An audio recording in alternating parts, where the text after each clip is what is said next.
What's going on, everybody? Welcome back to My Social Life. This is the podcast where you can hear the real stories behind the people on social media. I'm your host, Jacob Kelly. As always, today's podcast is powered by Trufan, and today's a special episode of the podcast. Today's the 100th episode.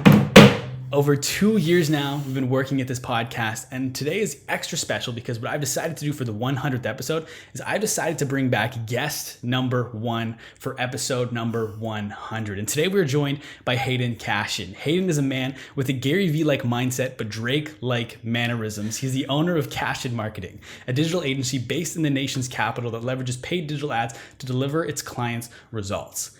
As mentioned, Hayden was also the first guest on My Social Life. Back in July of 2018 is when he made his first appearance. Since then, he's been on this podcast 2 more times with the New York City pre-cap and 50 episodes later. And he's back today to tell us what he's been up to since we last spoke.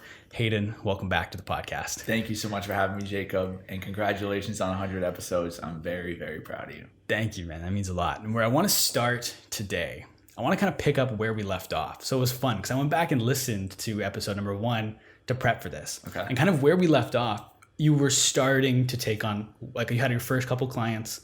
I think you just left OSEG and you were starting to work with the agency. Yeah, I was right there. So that's kind of where we left off. So from that point where you had 1-2 clients from the last episode, what are some of the things you've done to kind of grow your agency? Because at that point, it wasn't like you weren't doing it full time. It was like a side thing. Mm-hmm. But today, now you're on, like I said, Cashion Marketing full time. You have, I believe, somewhere between 12 to 15 clients. What have you done to grow that? For me, there's kind of 3 different things. The first one is, well, I guess it all kind of stems from this one, which is building my brand, putting out content on a daily basis through Instagram, staying in front of people's faces and letting them know what I do. So I'm always top of mind. And whenever kind of digital marketing passes their lives, I want them to think of me, reach out to me, and connect me with things. The second thing is just building my network, right? So in general, just meeting kind of key people within the city that have influence, or just regular people in the city that have 1 or 2 connections that I could possibly leverage. And then the third thing is just doing actual good work for clients and having them refer me, because a client referring you to another potential client is the most powerful thing you could have. Yeah. And we will get more into the Instagram side and how you're going about building your personal brand, a little bit of the sizzle and the steak, as I've heard you describe in the past. But most people ask you why Facebook ads, but I know why. It's because it's a combination of the art and the math, and you love human psychology. And that's part of the reason why you like doing Facebook ads. One thing I noticed as well, back at our time at OSEG when we worked together, is pretty much every time I would walk past your desk, you would have a tutorial going for Facebook or something like that. Like you'd be watching different things. And so how much is that still a component of what you're doing? Constantly learning as you're going about executing. How much are you factoring in time to learn as well? It's interesting. Like, I think the place that I actually learn these days is mental, right? I'm learning how to train myself mentally to become unstoppable, to become ultra successful, to understand the world around me, to understand people and how to navigate human beings. That's where I think my learning these days is really coming from. From a Facebook standpoint, I think I did all that learning at OSEG in terms of understanding how the platform works, like really understanding the engine inside of it, not just having a formula that works, and if the formula breaks, not knowing what to do. Like actually, like from any angle you ask me, I can break down Facebook and the system. So once I understand that, it allows me to just assess a client and figure out what to do. Because once I know what the client wants, I can think about the system holistically within Facebook and figure out the best plan of attack. And then obviously over time, as we get data, re-strategize and find optimization. Okay. And so one thing, like kind of a bit of a side tangent there, just because as we were talking, as I was mentioning OSEG, yeah, you were an employee at that time. You went on to employee again for the agency. Now you run your own agency. Yeah.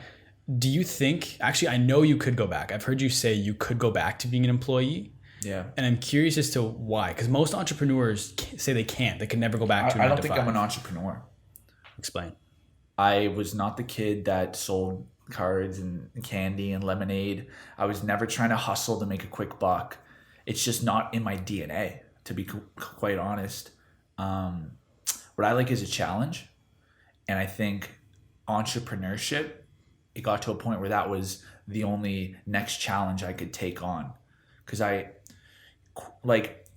at the agency, even though I hadn't really completed everything I possibly could, I felt like mentally I already knew what I had to do. It was just a plan of attack. So I felt like it was no longer a challenge. I'd conquered it mentally. It was just going to be time to actually execute it. And so the next step for me was taking on all the risk and being everything. And I think that's why I made the leap. And I think entrepreneurship is exciting because even though now I'm at a place where, I've been running the agency for a year and 3 quarters, and I feel like I have a good grasp on how to run an agency now. Now the next challenge becomes hiring key people, building a foundation of human beings, building a culture, managing humans, thinking about architecting a company, assessing the landscape, putting people in places to, like, it's a whole nother challenge. I was talking to somebody yesterday and I was telling them, like, the next thing I'm going to do actually really has nothing to do with marketing. I'm going to become an architect of a company. And so that'll be the next challenge. And that's what I love entrepreneurship, because once I do that, then it becomes, okay, the next challenge maybe is let's get a second location. Let's expand outside of the country. Let's look at new field. Like it's unlimited, right? Let's buy a company internally and then start marketing it and selling that product. Like it's a never ending challenge if you choose it to be. And I think that for me is what I need in my life to make me passionate and excited and happy. And so you say you're not an entrepreneur, but anyone listening to that will know that you have a really good understanding of business just from hearing that tangent. Okay. But we go back to the first podcast. We were talking about your time with Scamskate. We were talking about Instagram. With what? Scamskate, not Scamskate. Oh, ConnectSkate. ConnectSkate. Yeah. Scamskate was a skate company back home before. Okay. Sorry, ConnectSkate. And we're talking about Instagram and stuff and some of the stuff you guys are doing. And you said, I didn't really understand business then. Okay. So at what point do you think that it kind of clicked and business started to make sense for you? Don't know. I think it's never clicked. Like there's never been a moment. I think I just obsess over winning and getting, like, winning the challenge. That every single day is a little nugget. It's a little nugget. It's a little nugget. It's a brick in the wall. It's a brick in the wall. It's a brick in the wall. And that's why, like, people don't see what you do in the shadows. They don't see the hard work you put in the back end. They just see the end result. But little do they know that beautiful wall that you created was long nights, long days, L's, losses, failures, judgment, hate, to get to this beautiful wall that you now see today. And so I don't think that it was ever, I understand business now. Yeah. And I don't even think I understand business now. Like if I was to be a real estate agent tomorrow, I would have to understand a lot, because that's a whole nother business. So I don't say I understand business. I think I understand marketing and how to deal with clients. Those might be 2 things that I understand, but yeah, I think business also is just ever evolving, right? The way we did business 50 years ago isn't how we do business today, and the way we do business 50 years from now won't be how we do business today. So I think that's also what I love about it, is it'll be a forever challenge. Once you crack the code, it fucking changes, right? Yeah. And so talk a little bit more about kind of, no one sees the work being done in the shadows and stuff like that, but specifically about when you made the decision to go full time. I remember you posted, it was January, I believe, it was a black and white photo, long caption about how you're taking your business full time. This was your next step. Are you scared in that moment? No. The reason I wasn't scared is because I'm okay to fail. I believe that failure is beautiful. Regret is the devil, right? So as long as I go for it, whether I fail or win, it doesn't matter. I've already won by taking the leap, because I'll never regret it, because I know it worked out or it didn't, and I'll never be like, man, I should have, when I had that moment when I was younger, right?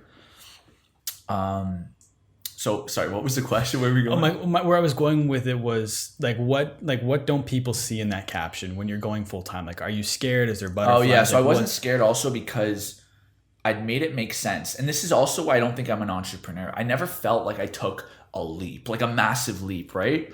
To me, like straight up financially, I would take a hit in the beginning stages by starting my own thing, but in the amount of time I was putting in versus at the agency, I had so much room to scale and make more. And even when I took the hit initially, I was still above water. Like I was still able to pay my bills and stuff.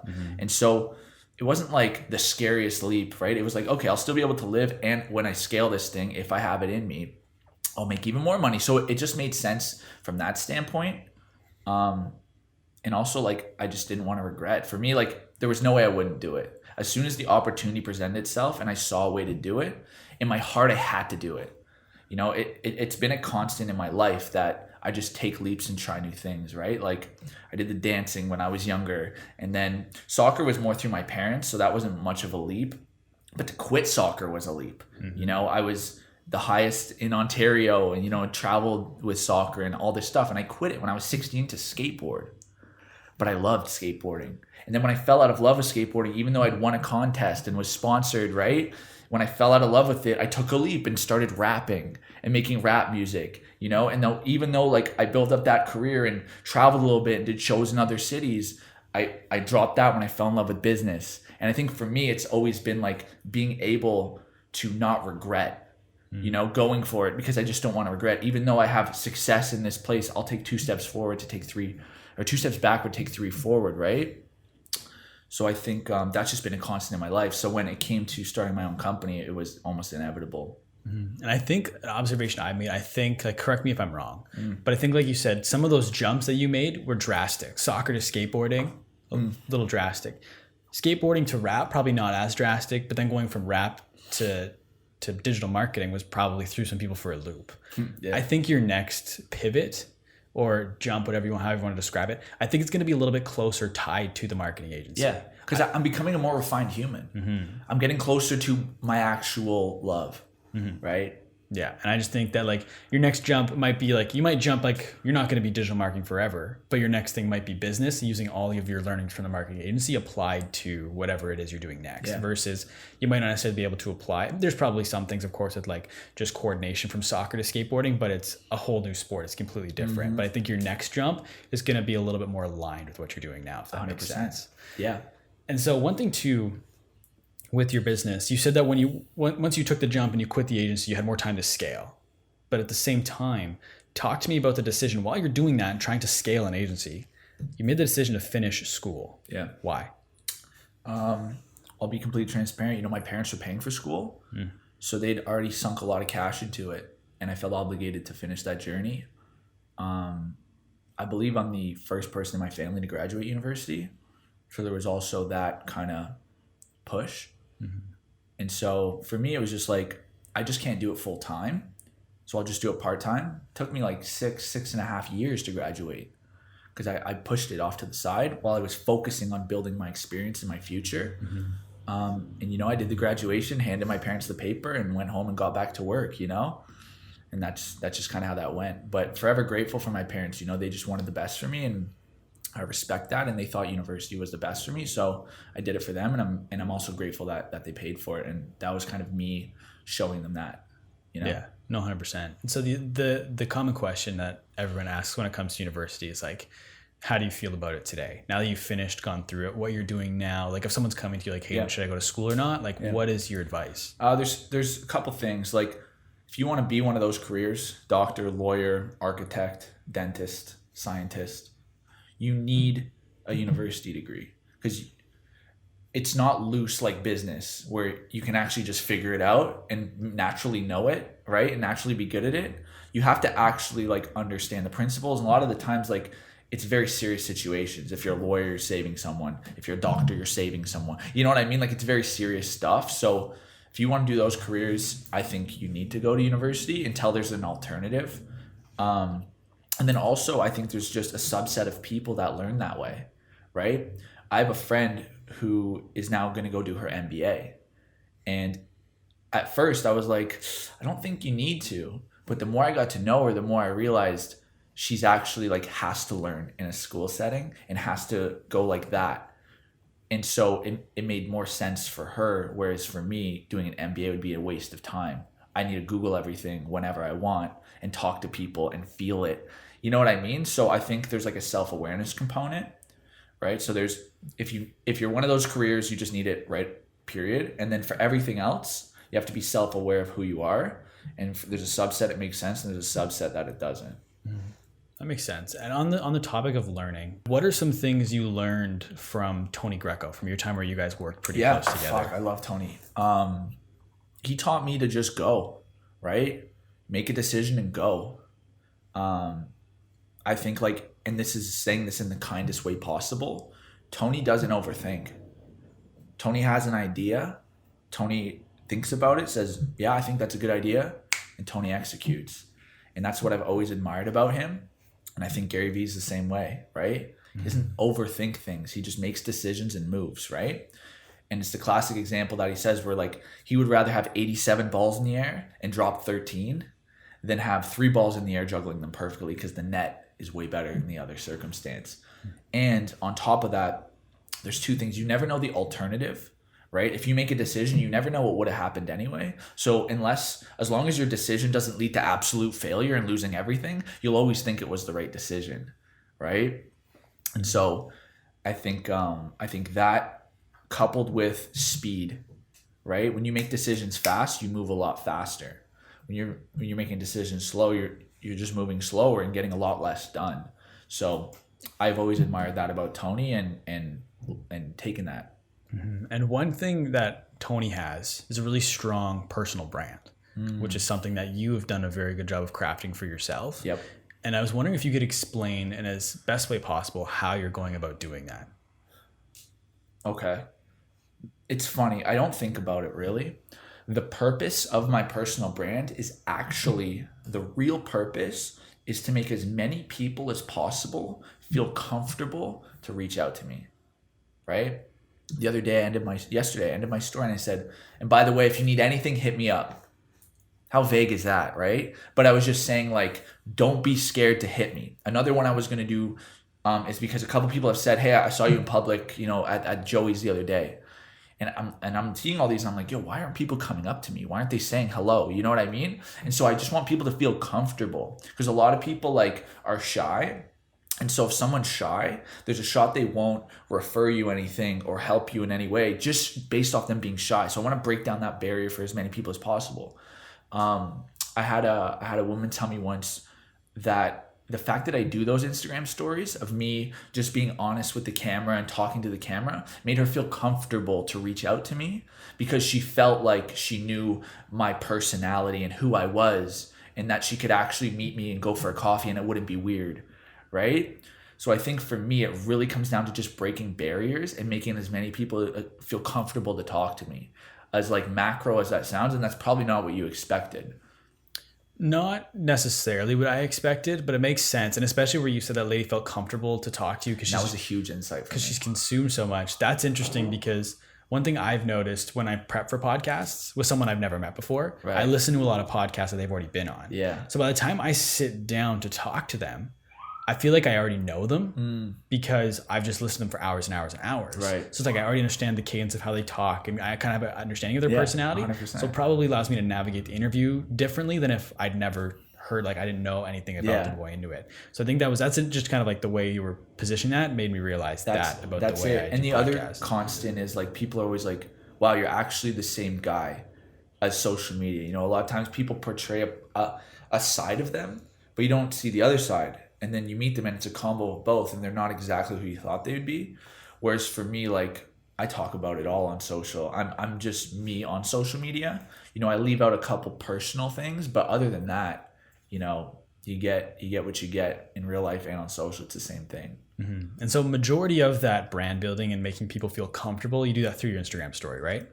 Yeah, which isn't the best strategy, but time-wise, it's really all I got right now. Why isn't it the best strategy? Because I should be distributing that stuff everywhere. Mm-hmm. I'm vulnerable to Instagram not being cool in 6 months, right? Yeah, that's true. And I mean, you never know what could happen, right? Like, granted, TikTok's a bit of a different situation with the ban and everything, but like we're just seeing that play out in real time right now with a lot of creators. The one thing I do say though is like brand is real. Like just because I built on Instagram, Hayden Cashion is in your brain. Mm-hmm. And if I go to Twitter, there's a shot you'll follow me. It's not like you only follow me on Instagram and you won't follow me anywhere else. It's like, if you like Hayden Cashion, you'll want to follow me in other places. So I feel like I'm not that vulnerable. If I do choose, I can push people places, but in one way I am vulnerable to it. Mm-hmm. And one thing you've told me about the way you do your Instagram stories is you never do a second take.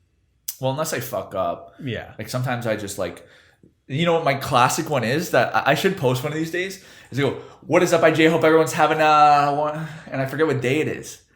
Yeah. I don't know what fucking day it is. And so I retake it.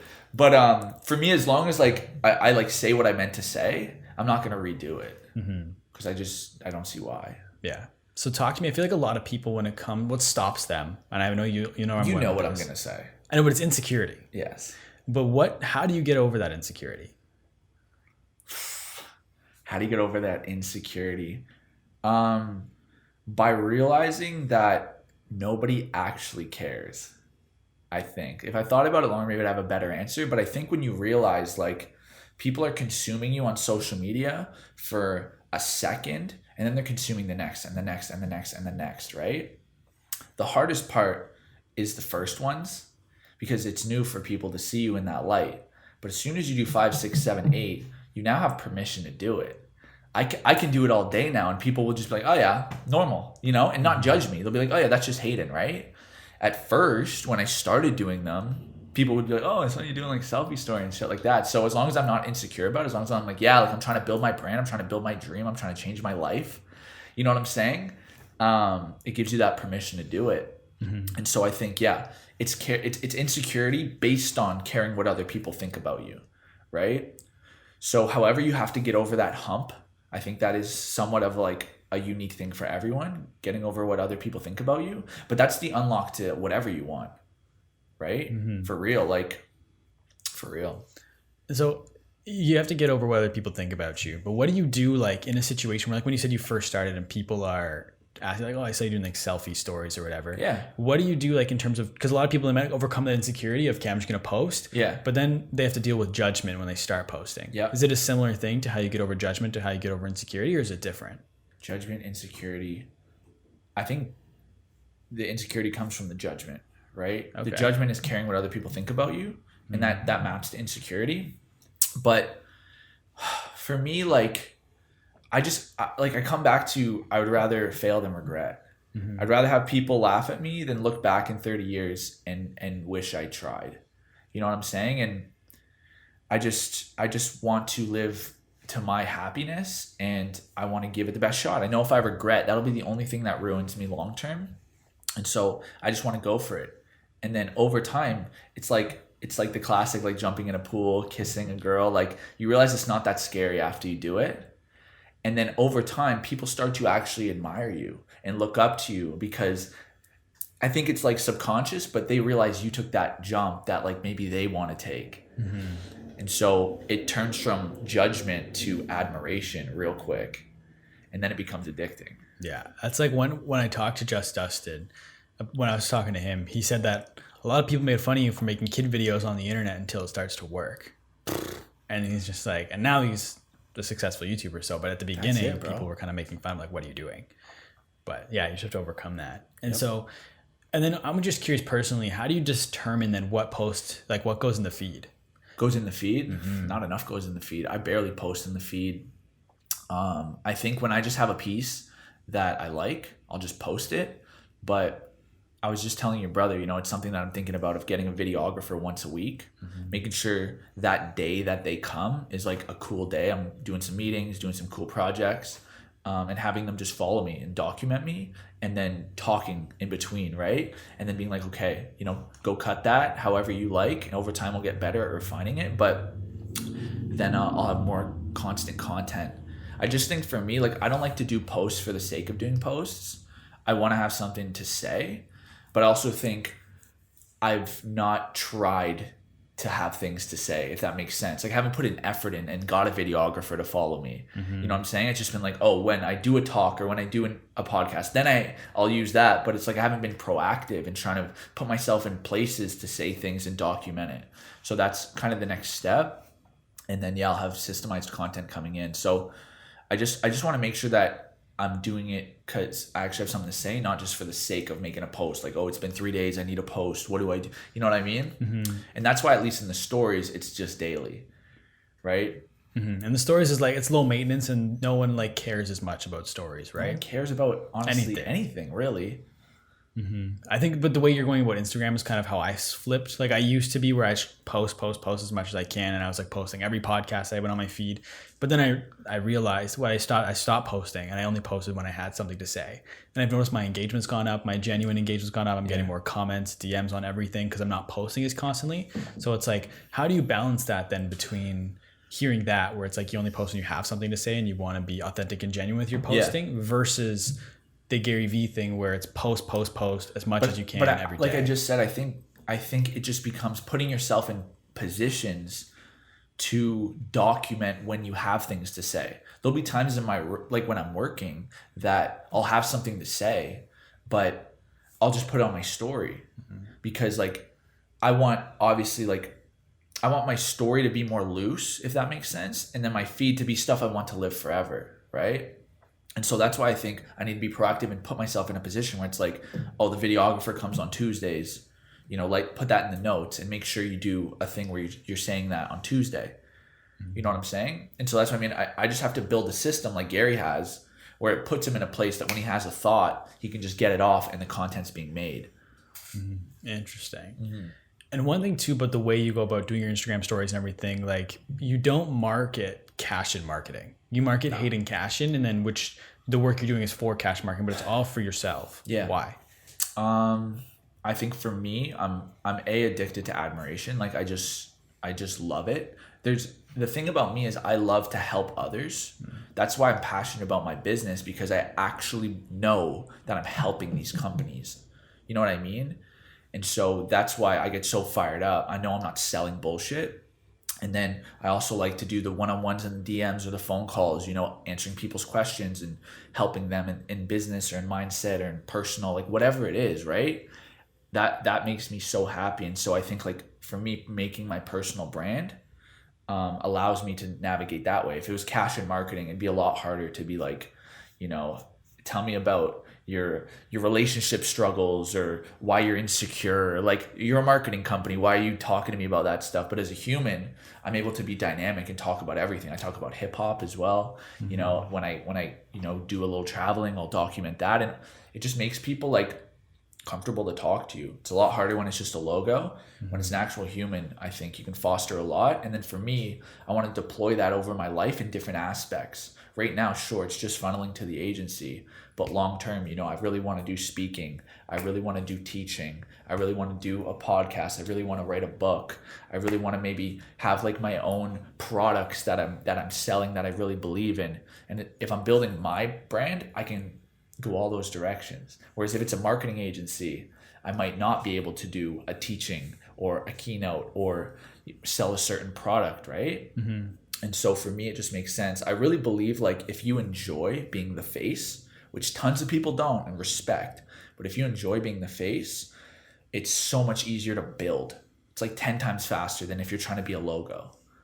So I think your approach to social is depth versus over width. You want to be as deep as possible with the audience. I want both. Yeah. But I think people don't think about depth. And the way you approach depth, like you do it one, of course, just through DMs and the content you're putting out. But you take it a step further and you meet as many of the people that follow you in person as possible. Yep. You go for lunch.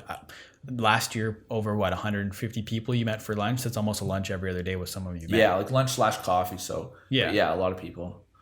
So when did that start? At OSEG. Really? Yep. That started because when I started at OSEG, I was just an intern, right? Working 2 days a week. I think it was like Monday and Thursday. And so I'd always try to go for lunch with people on those days. And it was less frequent, but I was just like, man, I'm at Lansdowne. There's tons of lunch places right out the door. Why don't I try to meet my prof or meet that person I've been talking to on LinkedIn or go to lunch with somebody from OSEG and just build a network, right? So that's kind of where it started. And then when I had more kind of freedom, I guess, when I was working at the agency, I did it more often.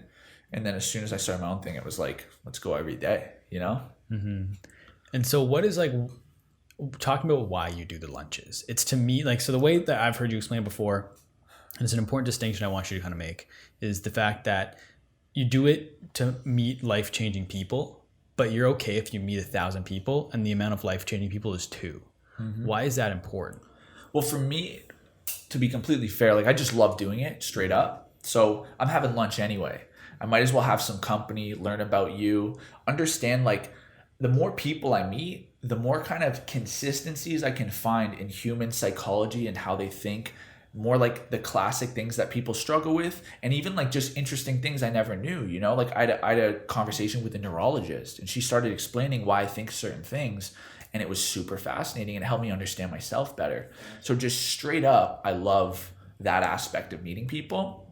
And then from a business standpoint, a lot of them become like more hardcore, like for lack of a better term, fans of me. If you look at my most recent post, I got tons of comments.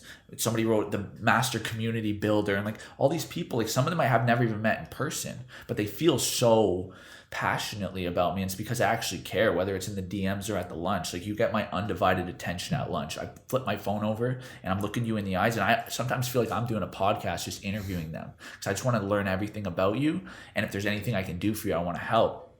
And then the bigger scale is just like, I believe I'm going to meet, and I just use that number as like a crazy number of like 2 out of 1,000 people that'll be life-changing. And a lot of people are like, well, I don't want to do 998 to just have 2 others that change my life. Like those numbers don't make sense. Whereas for me, it does. And yesterday I was on a call and I actually realized I've already met 2 life-changing people, right? My prof from U Ottawa, who connected me with the agency, changed my life. Tony Greco changed my life from the agency to my own business. So I've actually already done it. And now I still have, 50 years ahead of me. So I'm sure I'll meet more than 2. Interesting. And one thing that I noticed when listening to, you did a podcast with Phil Paquette and one other person, I can't remember his name. Stefan. And it was an interesting dynamic because it wasn't a traditional podcast. It was like kind of like, it was more just a conversation, you guys going around the room. And I think I mentioned to you over a message that like Pax talks almost as much as his guests, but that's just the way he conducts his interviews. Yeah, it's a style. But it was interesting to watch you navigate that, because it was, because I wasn't watching, I was listening to it, but the way you ask questions and the way you listen and then ask a question after that. Yeah. So it's like you said, it's like a podcast. When you sit down for lunch, your approach is to try and get that person to talk about themselves as much as possible. Yeah. Why? Like just to get to, like you said, just to get those data. I think the way it's funny, I took a personality test the other day and I realized that my personality type, it's very rare. It's 2% of the world, and there's 16 personality types. So they said it was the most rare type. And I live to serve others. That's essentially what my personality type was. And that's why I think I get high off of admiration and doing, because admiration comes from doing more for other people. That's why they admire you, if that makes sense. And so I think that since that's my personality type. What was your question? I just like get off on these tangents, but I want to make sure I'm answering what you asked. My question was just like, let me reframe the question. Is it was more so how you conduct yourselves in those situations. Like, how do you know what questions to ask? Where do they come from? Is it just a genuine curiosity? Yeah, I just listen to what they say and then I dig deeper on it, right?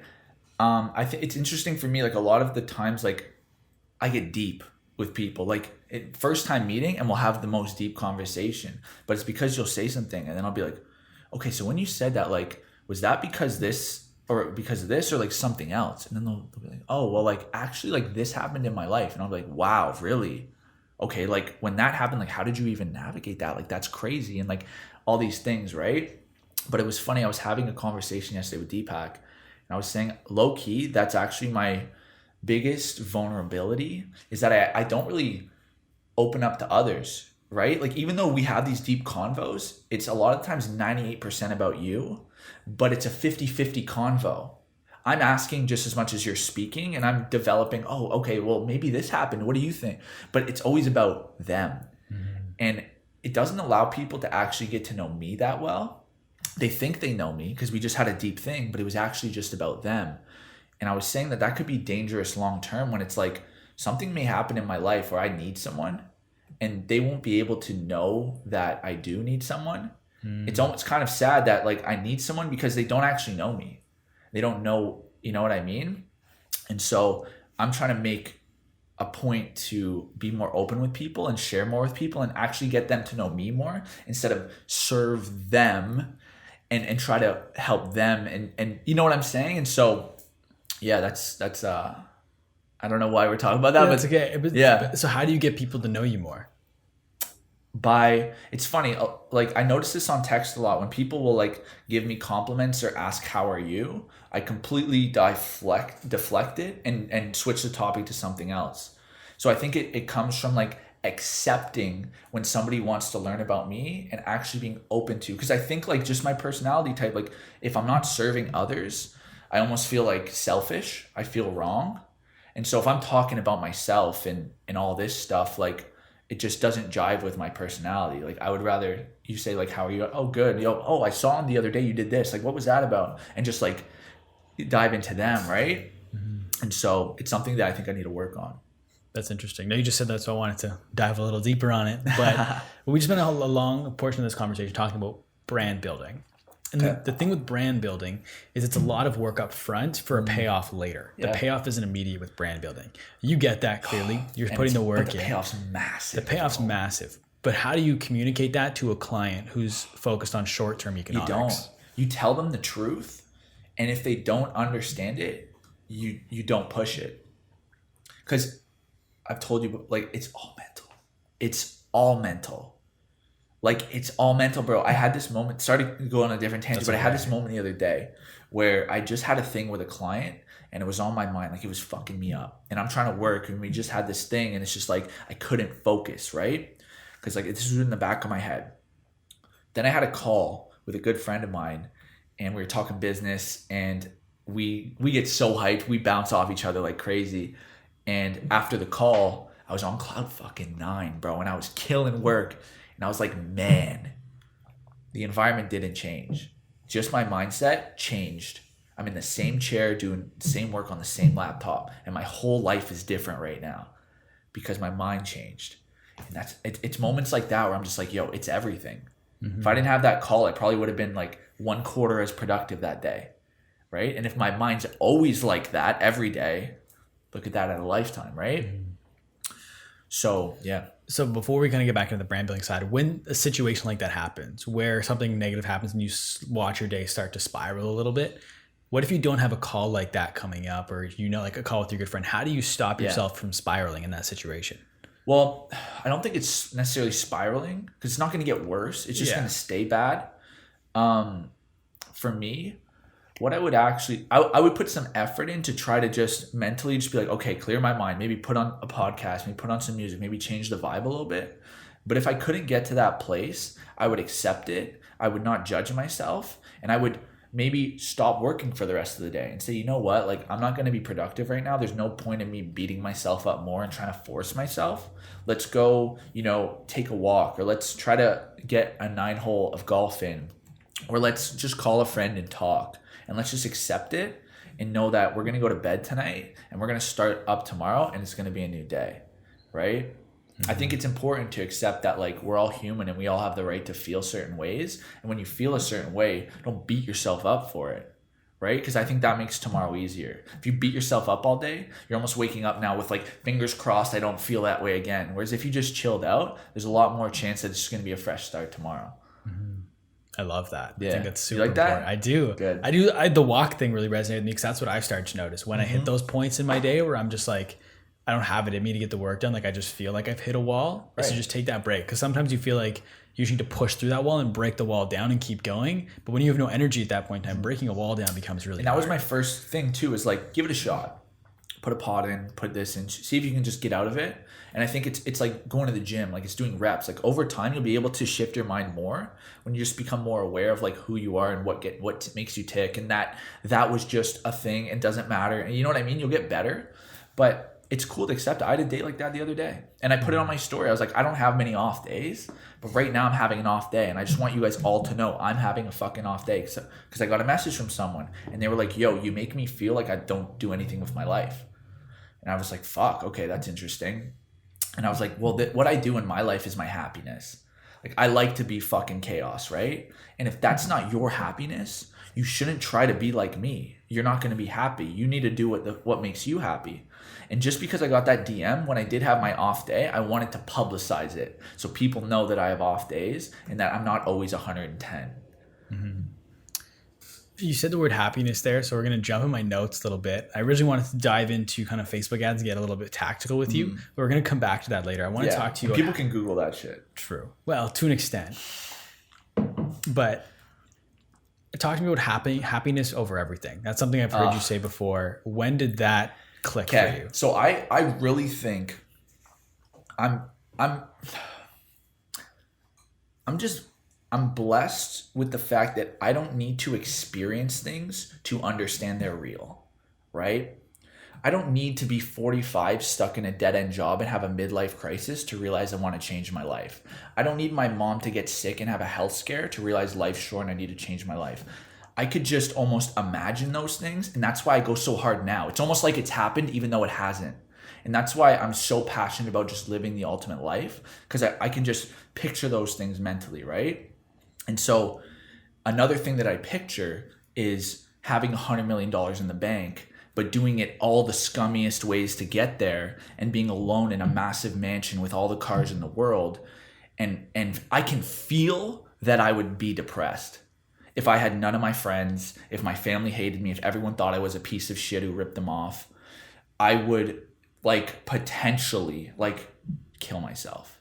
I can feel that. Mm-hmm. And so I don't need to experience that. I don't need to, a lot of people are like, yeah, well, let me get the money and find out, right? I know that's how I'll feel. So that's why I can confidently say happiness over money, right? I leave money on the table all the time. I give money back to people all the time when I feel like they're not satisfied. Even though I know marketing is not a promise, you know? I'm not a magician. I just try the best that I can. It's a risk on both sides.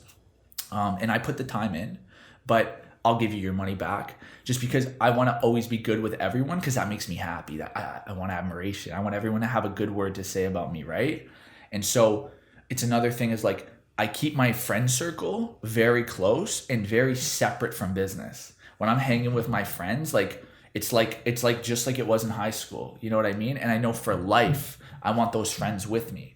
Whether I have 100,000 or whether I have 100 million in the bank, I need those people with me. And so I just focus on happiness.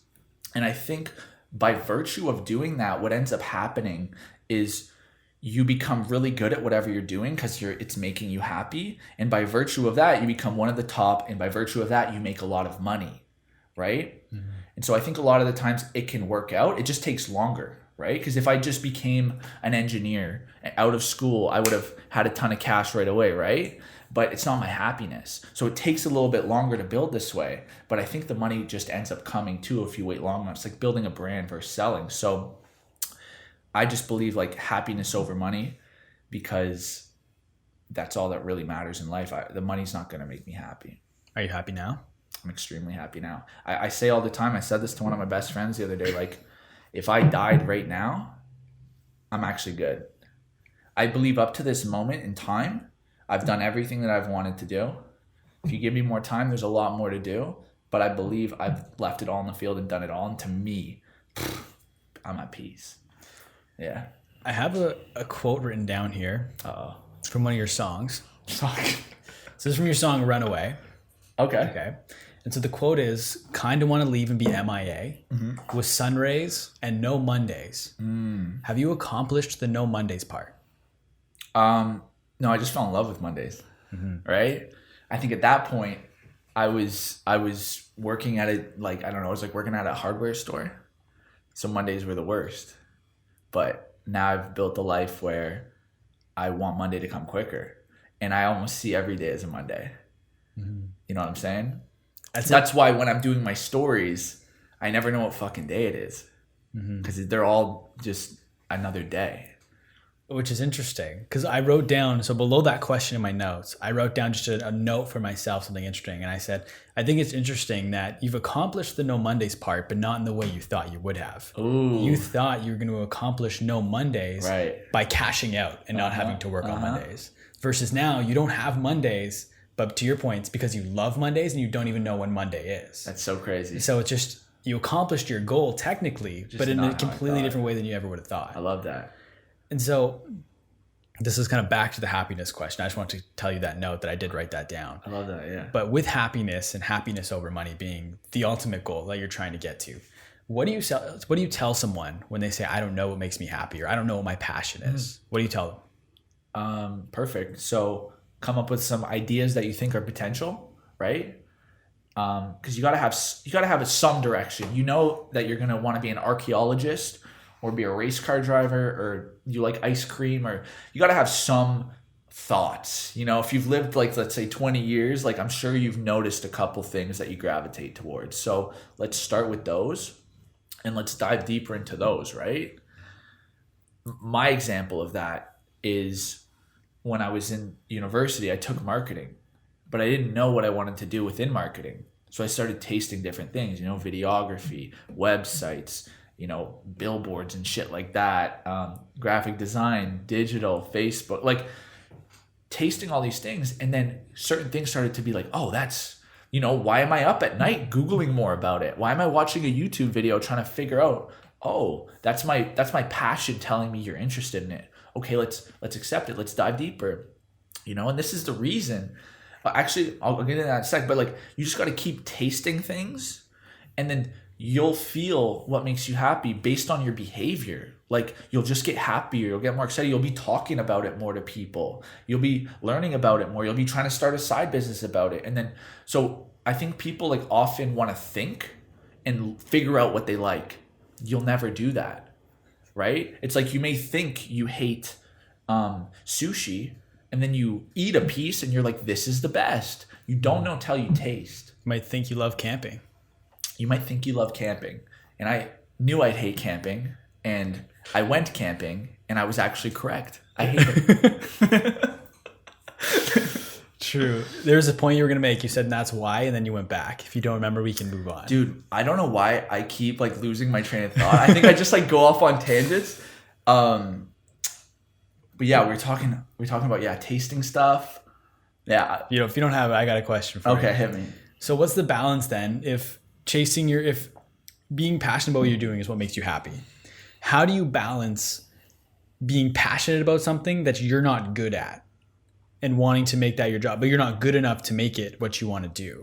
How do you balance that? So it's the combination of passion, or it's a combination of talent and hard work. And passion should be the top thing of like why you would ever do it anyway. But it's talent and hard work that are going to determine your success level, right? So if you're only DNA-wise going to become a 7 out of 10 at it, then your hard work will get you to that 7.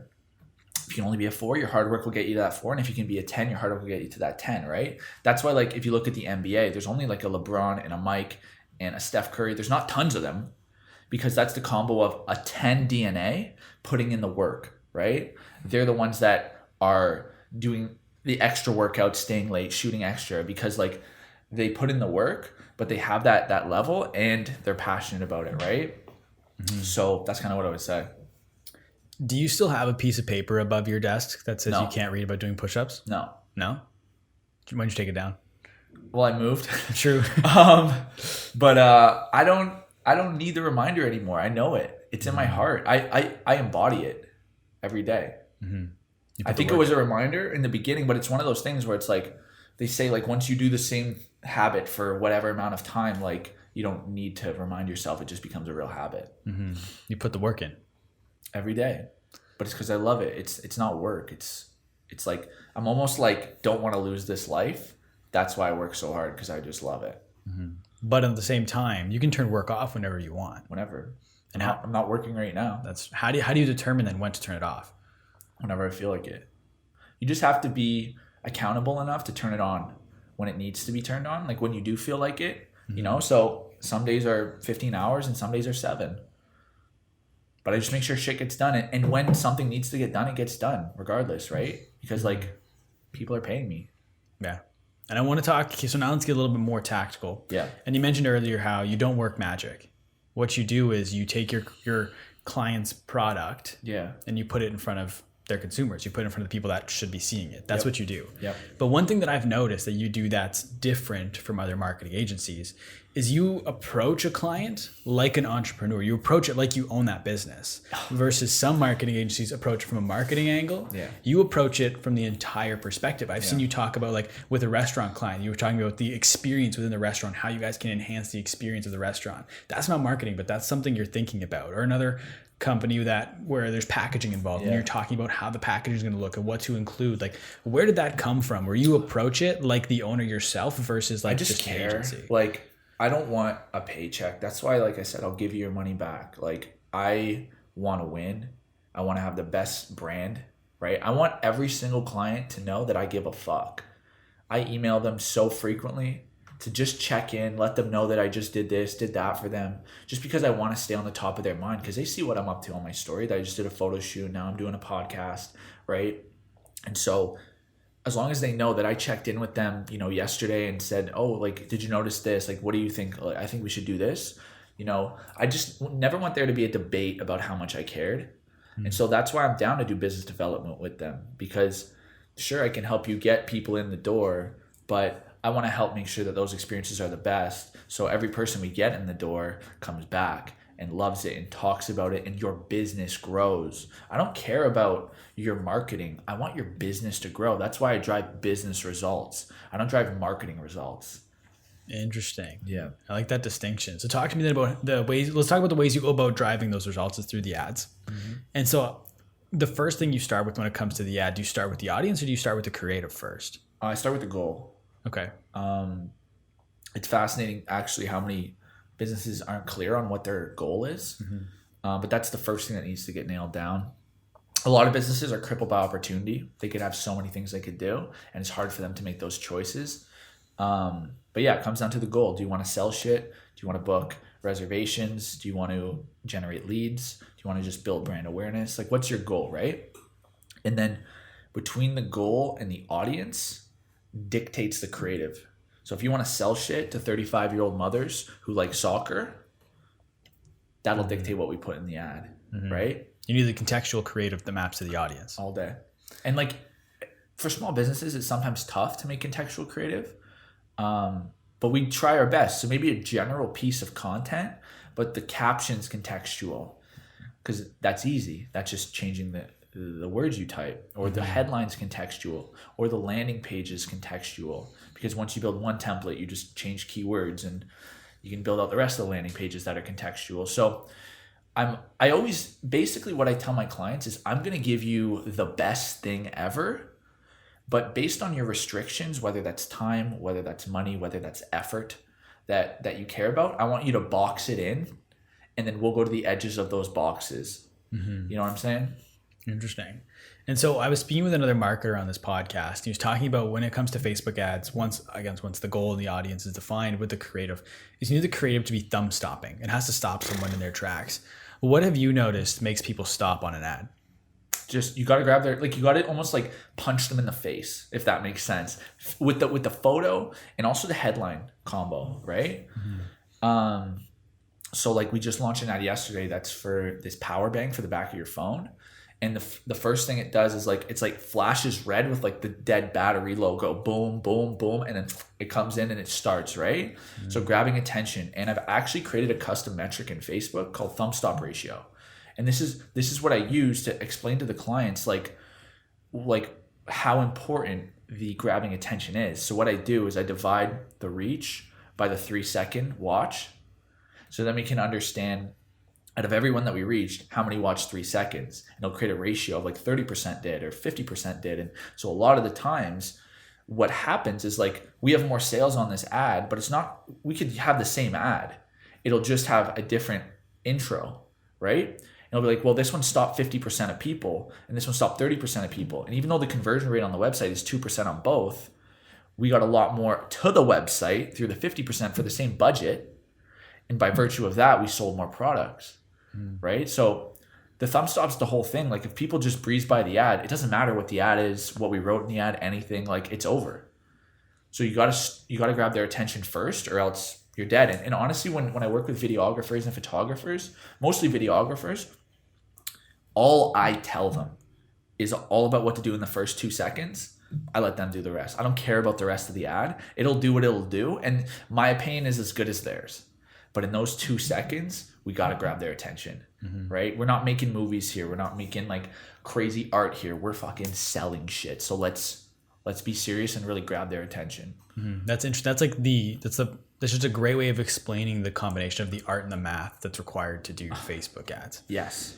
And nailed it. Yeah. This is again almost like a side tangent. This is just a question this is an observation I've made in the past.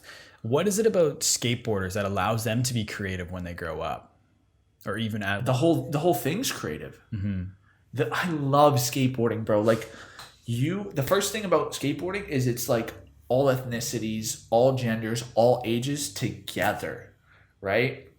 I would skateboard with 45-year-old white dads and African-American 17-year-olds and a Chinese girl. You know what I'm saying? Like it's the whole thing, and nobody judges each other, right? Nobody judges each other and nobody's competing against each other. The way you skate is fucking dope. The way I skate is dope. Your trick's sick. Like, and everyone has the freedom to do what they want, right? You could jump down the stairs. You can grind the bench. You can manual on the pad. You can go to the half pipe and do that type of stuff. Like, you can be completely creative. You can go out of the skate park, go to the streets. You can shoot your videos more in a funny way or more serious way, or follow it, or take photos wide lens, small. Like, it's art. The whole thing's art, and there's legit no judgment, right? Because if I go and do a backside flip down the stairs and you go and front blunt the bench, you don't really know what's better, right? Mm-hmm. And on top of that, everyone has their own style. Like, once you really get into skateboarding, you'll notice like some people are just so fluid with it. Some people are really, stiff and stick. And like, it's art. Like, some of my favorite skateboarders don't do the coolest tricks. It's just like beautiful to watch them do. They're so clean. You know what I mean? Mm-hmm. And so it's art. It's completely art. And that's why a lot of people don't like that it's being added to the Olympics, that there's competitions, because that's really not what it is. It's not a sport. It really isn't. It's art. It's an expression of who you are. It's an extension of your body, really, the skateboard.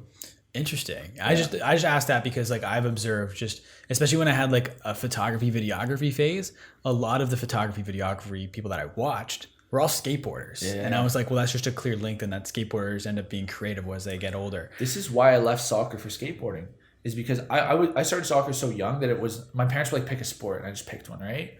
And I got good at it. That's why I went to where I went. But when I was 16, I had to really make a decision. Like, do you want to make this your life or not? Right? I decided like to go skateboarding because it's actually who I was. Mm-hmm. Like, soccer wasn't who I was. Skateboarding was. And so I kind of followed my heart. Interesting. So you've always had a ton of interests. I think it was on my last podcast you said, I'm the guy who falls in love with stuff over time, but then falls in love with new stuff. I don't know if I'm different though. I'm just down to chase the interest. I think a lot of people are interested, but scared to try it. Yeah. Lack of judgment. And so is having, now I don't know if like I had to learn what this was when someone dropped this on my podcast. So if you don't know what it is, let me know, because I didn't know when it got on a podcast. Yeah. But is a multi-hyphenate career something you're interested in? I don't know what that is. A career where you want to be able to do multiple things at the same time. So maybe you have your marketing business here, but you also have this business and this business and this business. Be pursuing multiple interests and over time doing different things throughout your career. Like, do you foresee yourself? Yeah, I will, 100%. Mm-hmm. Right? Like, I'm kind of doing it right now. I run a marketing agency, but I build a personal brand. Right? Like, even though they're slightly linked, that to me, I need both. I need the chaos and the challenge and the hard work and the fires and all the shit. But I also need to then DM 10 people every night and like tell them I love them and I love what you did there, and if there's anything I can do to help. Like, to me, those are almost like two different lives that I live that kind of I can push into each other a little bit, but I think it's multi and long term, like I see myself doing a lot of different things. Mm-hmm.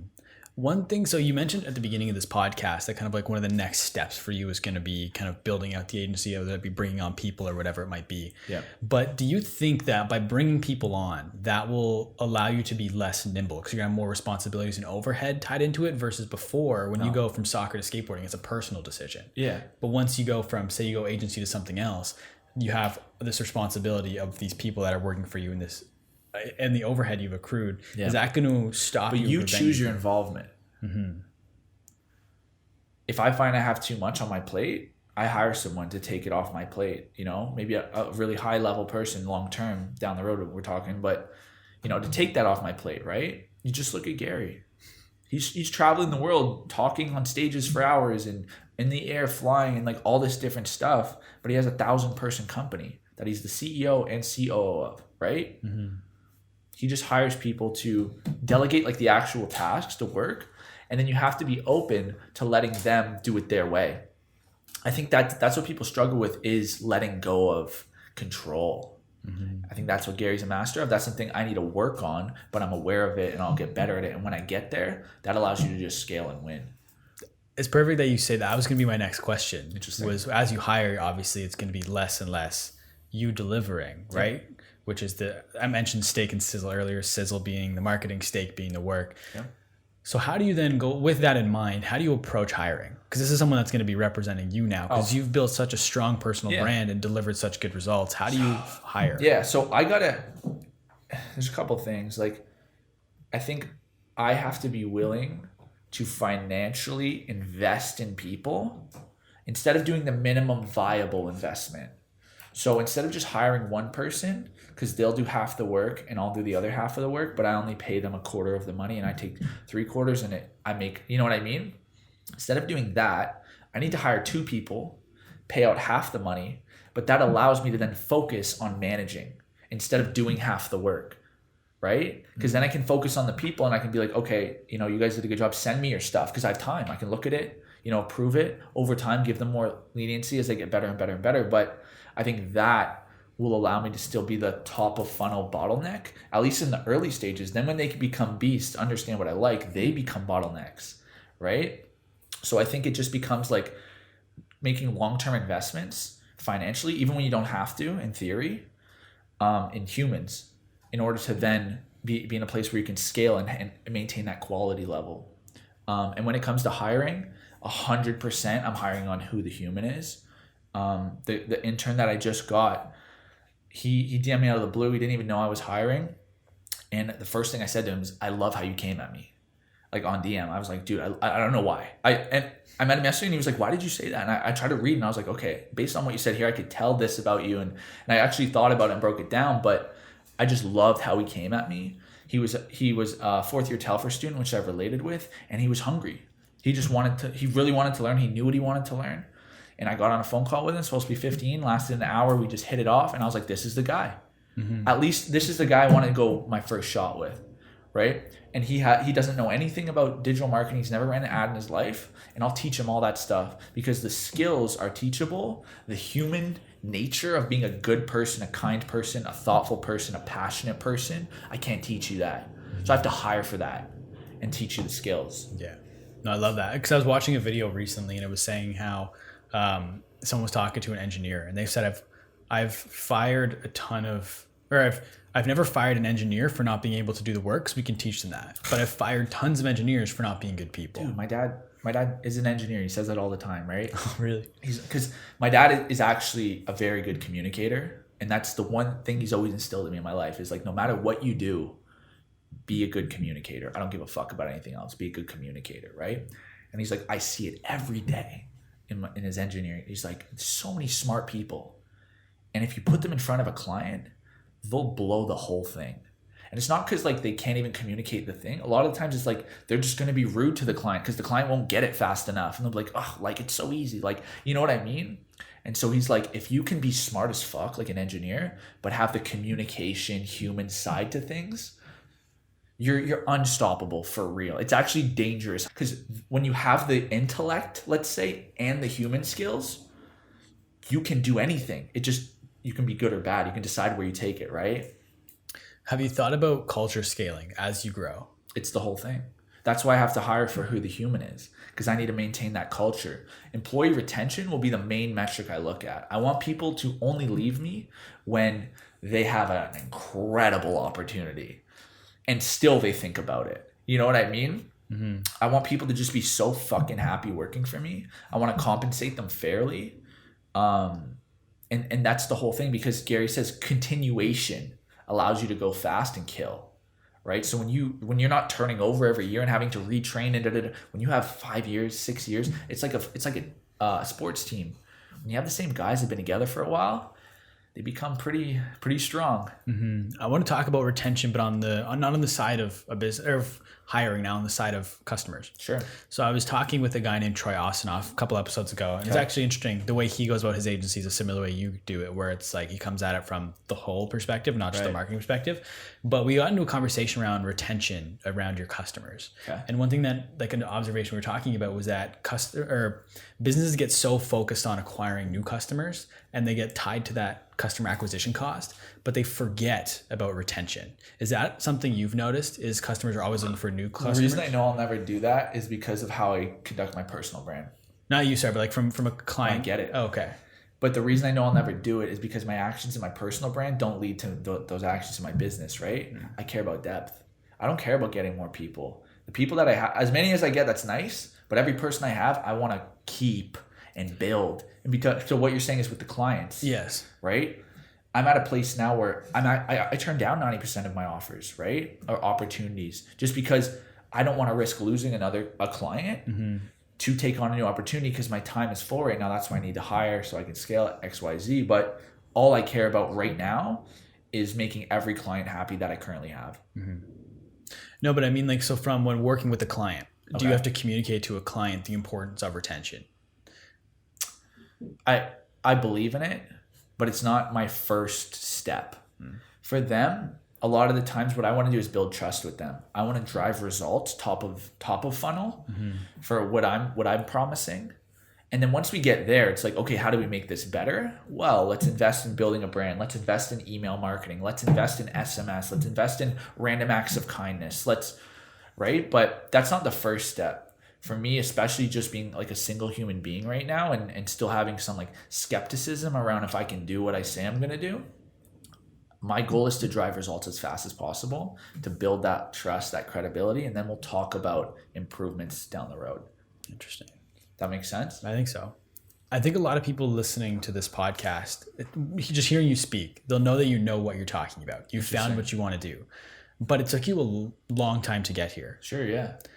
And so it took me a long time in the macro, but once I figured it out, it took me real quick. So I want to ask, so when it comes to making a decision, we'll use rap as the example. Okay. When you've done rap for however many years it was, 2-3 years. Yeah. You made the decision to quit. Or quit to stop rapping. Yeah, left the game. Yeah. And I have a quote written down. I think it was from our podcast. I have a quote. You said, if I make it in 3 or 4 years, I don't want to hate it. You loved writing, you loved writing and performing, but recording and that whole process you didn't enjoy. And that's part of the reason you quit. But so then do you look at that time, those 2-3 years that you invested in everything, your money, your time into rap and leaving? No regret, right? Like if I never did it, I would have always been like, fuck, maybe I would have made it. Now I have the data to show me I didn't, at least in that time frame. And to me, that's like realistic kind of trajectory to understand where I would have ended up.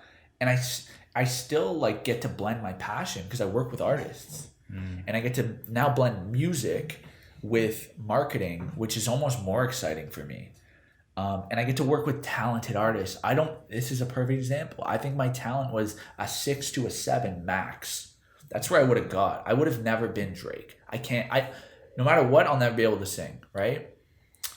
Like rhyme wise, I was pretty good at crafting, but I still thought my flows were like generic and not like creative and new. And like, I think that's a DNA thing. Like some people just hop in the booth and they got it. And I've seen it. I've seen guys that record and like, they've never done a song and they just start. And I'm like, how the fuck? They're like, I don't know. Like it just comes out. And I'm like, what? And so I think that's the DNA. And so for me, I'm happy I scratched that itch and have like conclusive data to tell me maybe that wasn't my career path. But I still love hip hop. And I just realized being the artist wasn't the move. Now let's try blending it with marketing and see if that's the move. And I really enjoy it. I love like seeing talented artists that I know can blow up and helping them get to that point. I think the thing you hit on there is the loving aspect of it. Right. And I saw a clip from a Logan Paul podcast. Yeah. And he was talking about how like when people talk about wanting to be a YouTuber and they say they love it. And he goes, do you really? Like, are you willing to do this for 10,000 hours? Yeah. And at the end of those 10,000 hours, if you're exactly where you are today, are you still going to love the process? Right.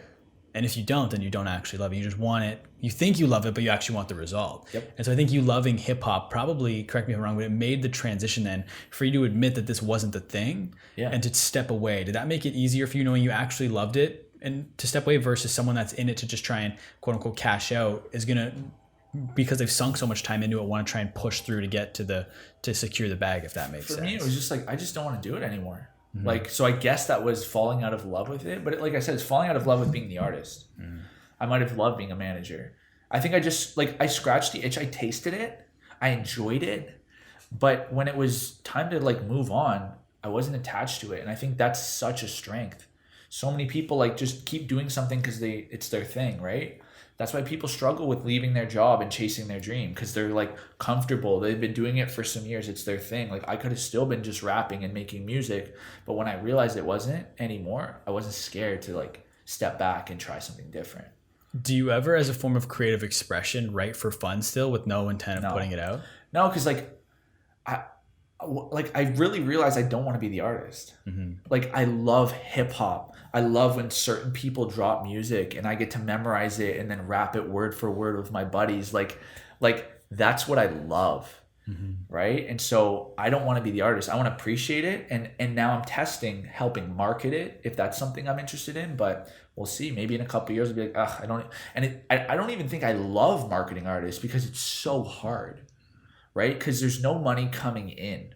Unlike another business, when you market and you get money back and you reinvest it, and then you get money back and you kind of go up the stairs, right? With an artist, you invest and you just get new fans. And then you invest and you just get new fans. And you invest and you get new fans. And eventually you have so many fans that boom, you skyrocket. But it's a whole nother business model. And so I always tell artists, like, if you don't have like $100,000 to put into Facebook ads, you're not really going to move the needle of your life where you like feel different.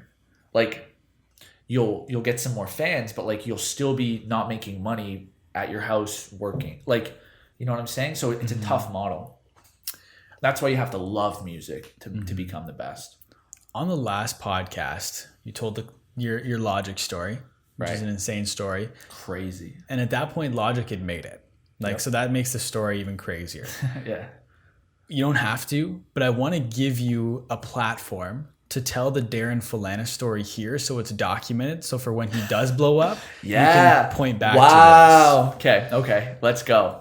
So Darin Felana, the most talented artist that I've ever heard. Swear to God.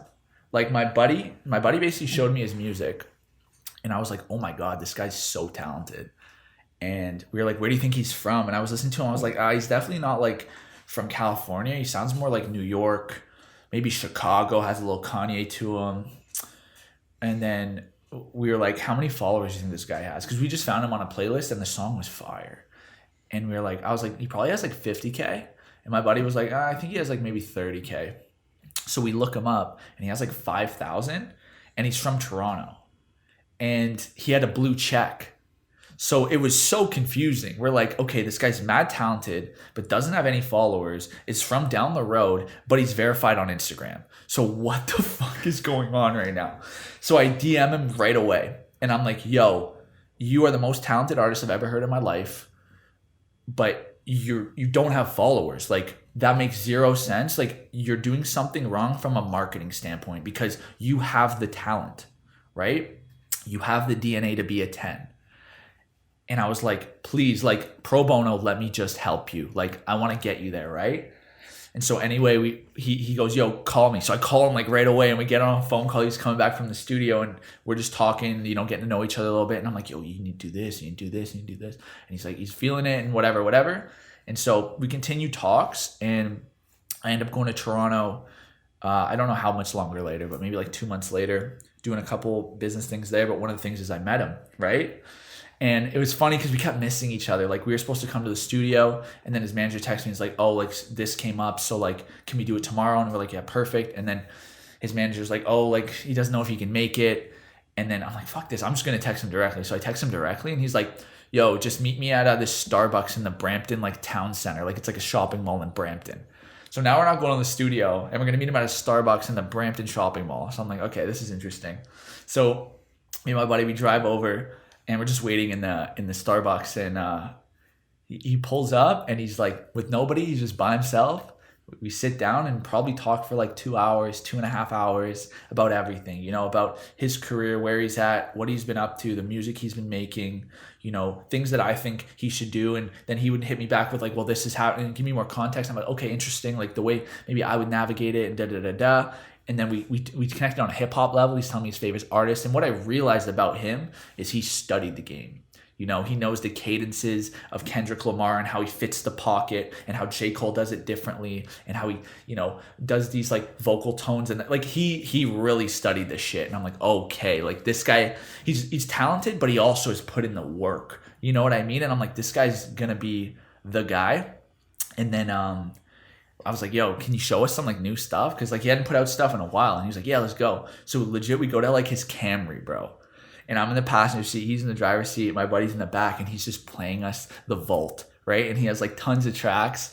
And oh my God, my brain is being blown up, bro. I'm legit telling this guy, I'm like, look, just so you know, because the problem with him is he's not putting out enough music, right? And I'm like, just so you know, you don't have to ever get in the studio again.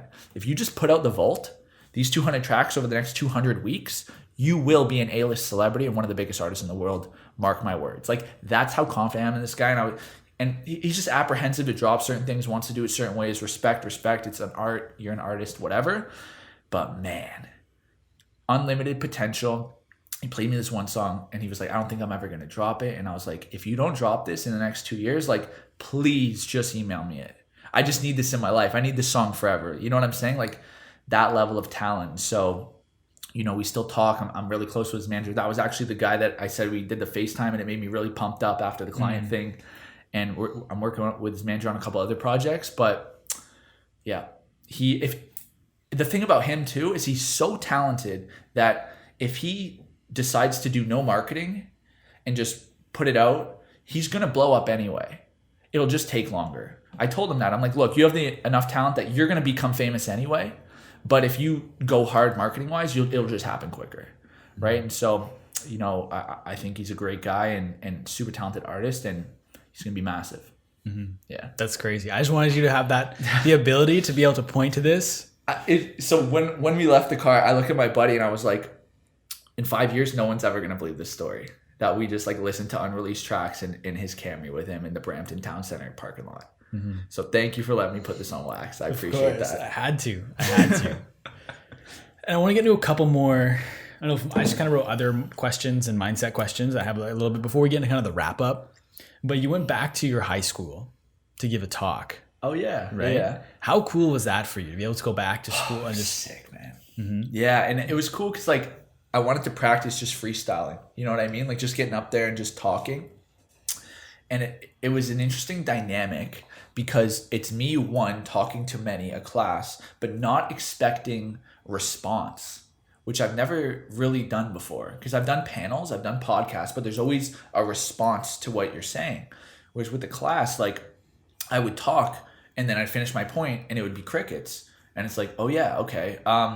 Next thing, you know what I mean? So it was a very different dynamic, which was interesting. And I got to, you know, learn a little bit that way.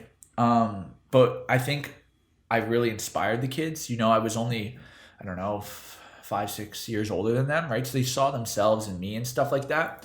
And I sat in the same chairs that they were in. That was my marketing class back in high school.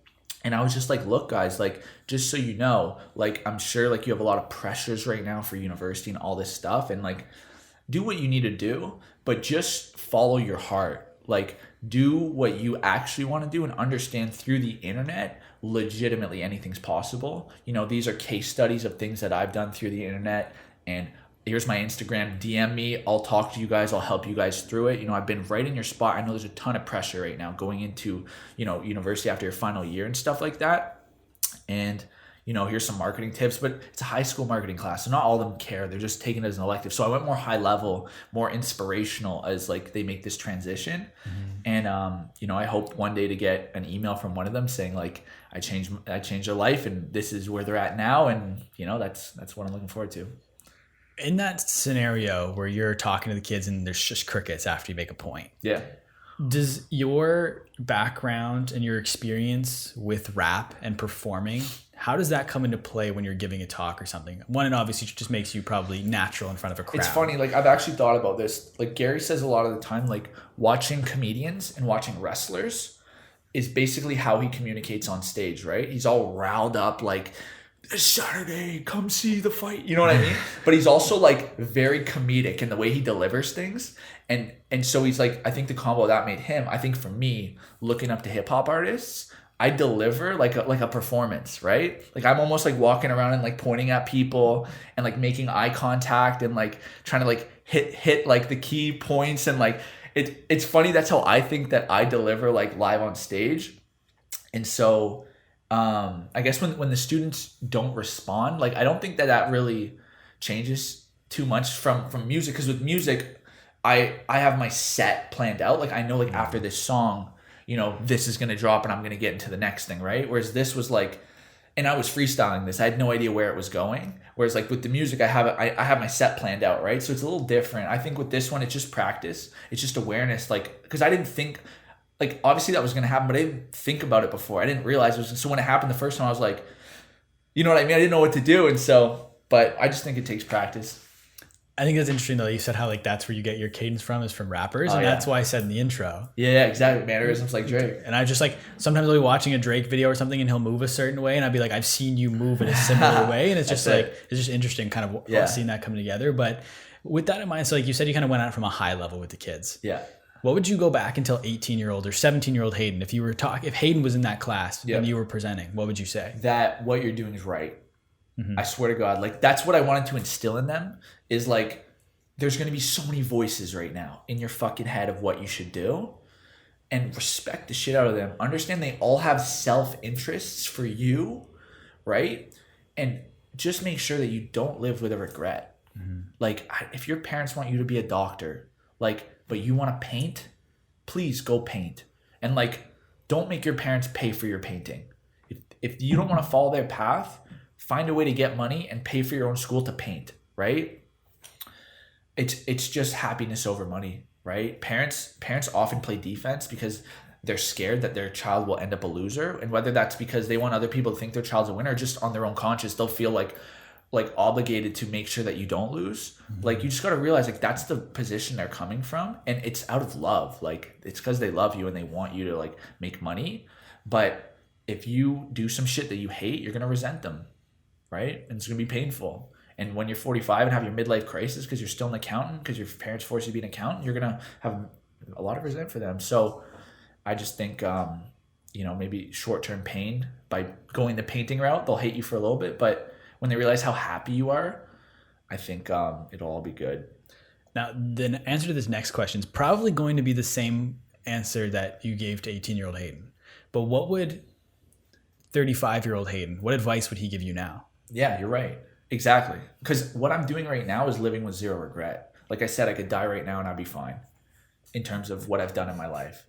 And so to me, I think forever, like regret can never be good. You know what I mean? So I think that's the overall thesis of my life, and zero regret, in my opinion, is happiness, because regret is the only thing that'll crumble my happiness. And so they're together. How do you feel about leaving a legacy? It's something that I struggle with, because it's like, it's on the one hand, you don't want to care what anyone thinks, and all legacy is what people think about you. But it's also people think about you and you don't even know what they think, and you have no control over your legacy, especially once you're gone. So what's your relationship with leaving a legacy? Trying my best and not judging myself. Yeah. Because you're right, you can't control it, right? Anything out of your control, as soon as you realize it's out of your control, you have to not judge yourself, right? Because like you can't control it, right? And to me, it's less about the size of the legacy; it's the depth. There's certain people in my life like that. I just tell them, they're like, man, like how can I ever repay you? And I'm just like at my funeral, like give a good speech. You know what I mean? Like tell everybody at that point. And for me, like that's the depth of a legacy that I care about. Like if I wanted to reach as many people as possible, I'd like run in traffic and put it on YouTube. You know what I mean? But like there's no depth there. And so for me, I'm more of a depth guy. That's why I think I have very deep conversations with most people. It's like I just like depth instead of more. What do you dwell on? Nothing. No, like I the other day I messaged I put on social, like I messaged the two people that even both of them, one of them was a 50-50 and the other one was 100% them. But I knew that prior to that, they were important people in my life for 3, 4, 5 years, and the fact that something had got in between that and we'd let it manifest for years, I was just like, you know what? I'm just going to send them videos and not even apologize, but just say like, it's done. Like, let's go back to being friends, like I miss your presence in my life. And I think for me, having that closure with those two people kind of put the final nail in the coffin. Like there's nothing else that I really need to reconcile. Talk to me about the importance of taking the long route. I think the importance of taking the long route is building real foundation, right? If you build a house really quick, but the foundation's bad, as soon as there's a little earthquake, the whole thing comes down. But if you take the long route and build it the right way, it's actually, this is like a concept that makes sense in marketing terms too, is like, there's two ways to do Facebook ads. One is hacking Facebook's system and knowing all the little buttons and all the different types of bidding and all the different things that you can do and hacking it. The other way is just understanding consumers and understanding what the tools are and how the consumer wants to be best communicated to. And I might not put the right bid cap and all these little things, but it's just doing what's actually right for the consumer. And if you understand the consumer, they'll never change. The platform may change, but the consumer is still the same on the other end. So long as you understand the consumer, you can quickly navigate the platform and figure it out. Whereas if you know the little hacks, it works. But as soon as things change, you crumble and break. And to me, that's the same concept of just like doing it the right way, right? Like that's why along the way of my journey, I'm trying to like impact as many people as possible, because like I know like that's the foundation that will never break. If I ever need someone, I know that like they'll be there. Whereas if I just like hacked everyone and fucked over everyone and got a quick bag, when I'm in trouble, they're saying fuck you. Yeah. You know what I'm saying? And I don't know. I guess like that's my kind of hot take on that. I love the answer to that question, but it's the opposite direction of where I was going with it. Okay. So taking the long route is advice you were given when it came to working while traveling or when you go to get coffee in the morning. Right. Where did that come from and why is that important? That was more along the lines of appreciate the journey, right? Like it was Ryan Pownell and he told me like, I was like, man, I don't know if I would want to travel and work because I feel like I wouldn't appreciate the travel because I would just work. And he was like, man, it's about incorporating the travel into the work. So he's like, instead of just going to the coffee shop, take the 30-minute long route to get to the coffee shop and look around and appreciate it and find that balance, right? And I have one friend in particular actually that's been helping me with that, of just like being present, right? When you have so many things going on, I find myself in the past and still to this day sometimes like talking to people and no idea what they just said because I'm thinking about something completely different, right? And so I think like just being present in the moment and appreciating the moment, because at the end of the day, those memories is all that you have. And if you were like in a beautiful place, but all you were thinking about was something else, you don't even have that memory, right? So that's interesting. You got the invitation to join the digital marketing certificate by accident. Yep. Where would you be right now if that had never hit your inbox? No idea where I'd be right now. I'd like to think I'd be in the realm of digital marketing. I just would have found it a different way. But my life would be completely different because OSEG was the pivotal moment in my life of like changing everything for real, you know? And that's where we met. That's where the inception of this podcast became like fruition, like real life shit. That's where I learned all my skills, the real foundation of what I do. That's where I got thrown budget to run campaigns and they didn't even care. They were just like, go do it. Yeah, you want to test things? Go. Like it was like a blessing, right? So through the marketing thing, I don't think I would have gotten to OSEG. So my life would have been different, but I like to think I would have gotten to digital because I was in marketing. I just would have tasted it a different way. Maybe got a job somewhere else and who knows, but I'm glad it worked out this way.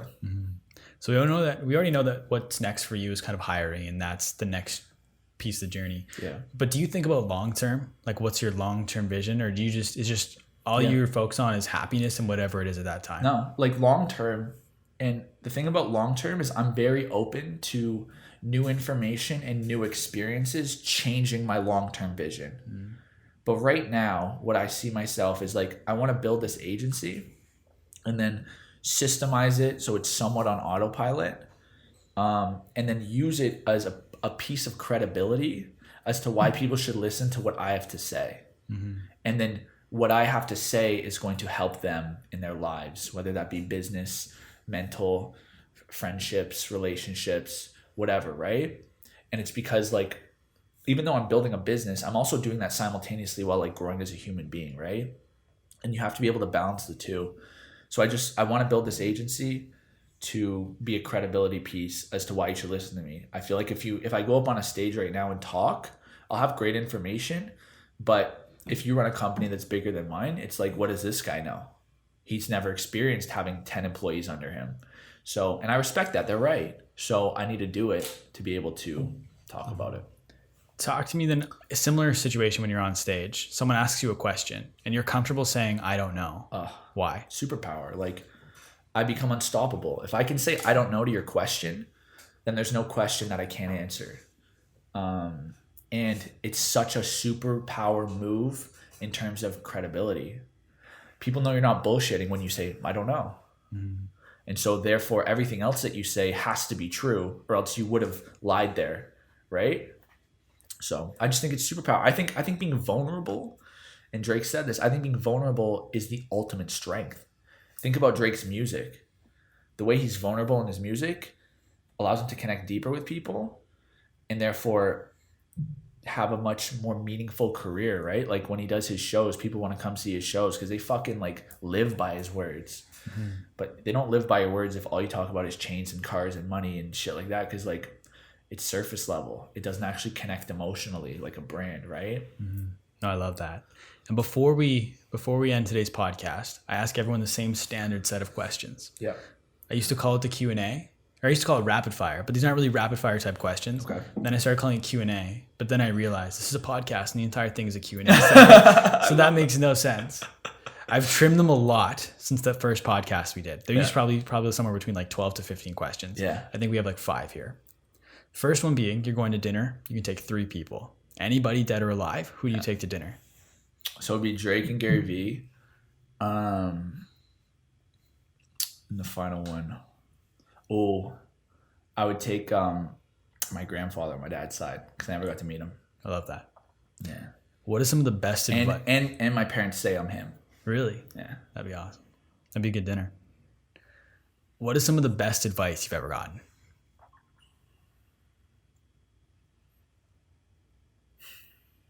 I have a couple quotes in my phone. Yeah. You can get your phone. Let's see. I'll give you one of my favorite quotes. Okay. It's a couple sentences. It's don't ever settle. Not with love, not with your job, not with your city, not with your home, not with your happiness. If something doesn't feel right, don't let it continue for too long. If it doesn't feel right, let it go and leave it behind. Even without logical reason, even without knowing what you'll do next, leave it behind because it just doesn't matter. If it's not meant for you, let it go because one day you'll thank yourself for never settling on your happiness. One day you'll realize that you were meant for so much more and that you only found it because you never settled. I think I live by that. I think so too. That's a good quote. Yeah. When your alarm goes off in the morning, what motivates you to get up and out of bed? I'm a big snooze guy. I won't lie. But it's because I work late. And so I just feel my body. Like some days I wake up and I'm ready. And some days it's like, I need 30 more, right? But what motivates me once I'm kind of out of bed, I'd say, like getting out of bed is not, it's just tiredness. Like it's not even like lack of motivation. I think it's just like doing what I love for a living motivates me, and knowing that it could all go away if I don't continue to go hard. That's, I guess, my motivation is like living a great life, but knowing I have to continue working to live a great life. What is one thing about you that people wouldn't expect? It's actually funny. Like I've never thought about that, and it's hard for me to answer because I truly am my true self on the internet, and I think like people that see that know me. I'm one hell of a beer pong player. It's something that I don't publicize. I can dance really, really well. But I think like me as an actual human, like you kind of get it for real, like online. What's one thing that's so important everyone needs to know? Fuck your question. Something that's so important that everyone needs to know, and it's going to be an echo of like what we've already talked about, but it's just happiness over money. Like don't have to find out for yourself is what I'll always say. Is like it's the truth. I'm not even there where it's like I have so much money but it's the truth, and I know it's the truth, and a lot of people have to find out. And then they hit that moment and they're like, oh, fuck. Severely depressed, drugs, suicidal thoughts, like bad things. So please map towards happiness forever. For the final question, I like to flip the script a little bit. Okay. So instead of me asking the question, it's you asking the question. Wow. But it's not to me. So pretend you have this crystal ball. You can ask this crystal ball any question and you'll get the 100% honest answer. What is one question you want to know the answer to?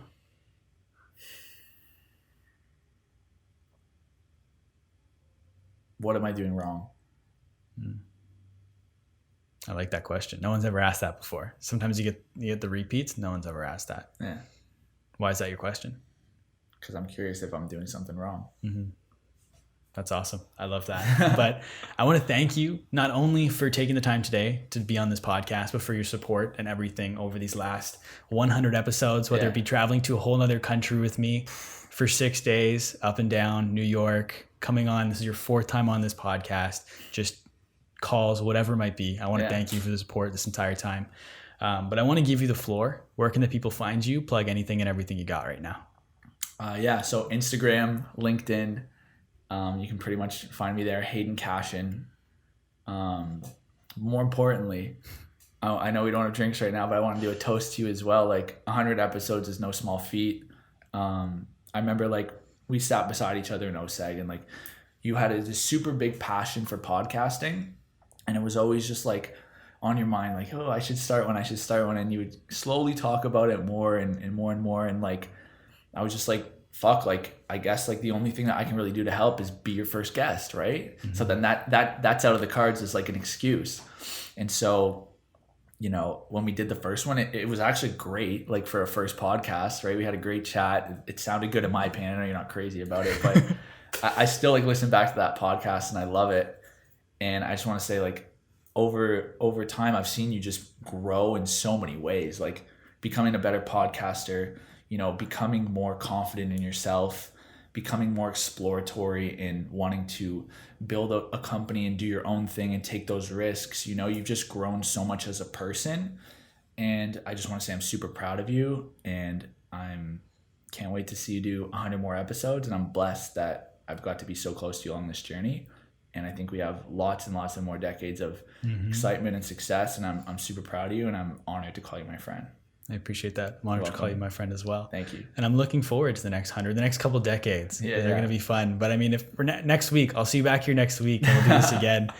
But no, seriously, thank you so much for everything. My pleasure. And I want to thank everybody for listening. Whether you've listened the entire way through, or you only listen to bits and pieces, even if this is the first episode of the 100 or your 100th of the 100, I want to thank you so much for taking the time to listen to this. Make sure you guys do me a big favor. Go and follow Hayden on Instagram.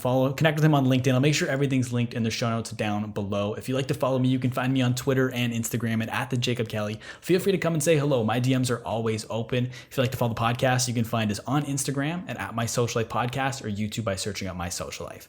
As always, today's podcast is powered by Trufan. Thank you once again for listening, everybody. We'll talk soon.